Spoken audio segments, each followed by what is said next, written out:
Hello, this is a quick video I wanted to put together to show you what it is like using Chat GPT and other AI tools as a content marketer, and how to use it as a starting point to then develop your piece into something that's actually valuable, that's actually targeting your specific audience, your market, and your customers actually really want to read. And the second point is to demonstrate that AI isn't magic, to turn a piece of AI generated content into something that is worth your time and your marketing dollars. You need to have subject matter knowledge. You need to have an understanding of content marketing. You need to understand what your audience is looking for. And AI doesn't understand any of that. Okay, let's get into this project. So this is a real blog that I wanted to experiment with. It was we wanted to write about something timely. So this is a recent development in the Canadian cannabis market. So I wanted to show you how a real life content marketer can massage what Chat GPT gives me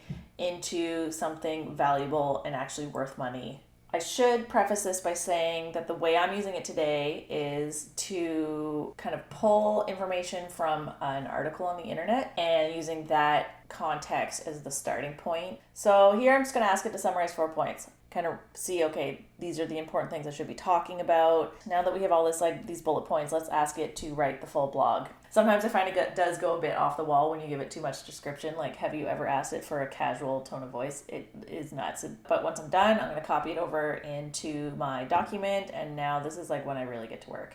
So let's look at it. The intro definitely sucks. Chat GPT always writes terrible intros in my opinion. So I want to make this sound a little bit more snappy, tighten it up like a human wrote it. And it's a massive bubble text. So I'm going to break this up. You don't need to see me struggle with my words here, but here is the finished product, or at least the draft that I'm going to be working from. I also, as I'm working through the initial piece, is that I like to highlight things that I need to fact check or maybe update. So in this piece, there's some information. There's a lot of numbers in here that I'll probably need to update because it's a couple months old. So another thing I've done is I've also started moving sections around. I think it flows better, and I'm not trying to just copy what this news article says. I'm trying to use it as a starting point, pull information from it, and then add information and context and sources and whatever else I need to make this more valuable and to make it my own message or my client's message.